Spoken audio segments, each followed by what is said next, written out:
Monsieur le ministre en charge de l'industrie et de l'énergie. Tous nos voisins font le choix d'une électricité naturelle, abondante, à très bon marché. Tous les pays du monde investissent massivement dans le solaire. Tous, sauf un, la France.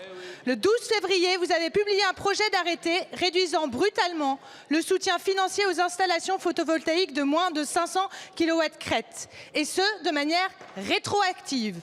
Les projets que vous condamnez, ce sont ceux des collectivités, des agriculteurs, des PME qui investissent pour produire une énergie propre, pour se libérer des énergies fossiles qui pèsent sur leur budget et pour contribuer activement à la protection du climat. Les projets que vous condamnez, ce sont des projets de centrales photovoltaïques sur des surfaces déjà artificialisées et des bâtiments existants. Les projets que vous condamnez, ce sont des projets déjà engagés, financés et autorisés.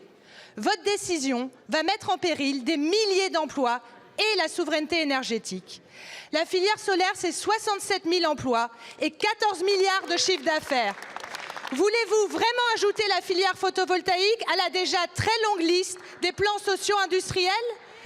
Une filière en plein essor qui contribue à la transition énergétique et à la résilience des territoires. À Lyon et au Mans, la solarisation des parkings finance la perméabilisation des sols pour répondre aux défis climatiques.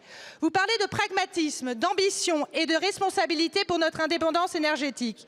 Mais où est le pragmatisme quand vous prenez une telle mesure sans écouter les professionnels du secteur? Mais où est l'ambition quand vous menacez une filière clé des énergies renouvelables alors que notre pays accuse déjà un retard criant en la matière? ADEME, Agence Bio, l'OFB et maintenant la filière solaire. Mais où est la responsabilité quand vous attaquez méthodiquement et délibérément depuis 2 ans toutes les politiques et les outils de planification écologique? Monsieur le ministre, allez-vous retrouver un peu de bon sens et revenir sur cette décision absurde qui s'apparente à un moratoire en règle contre le solaire?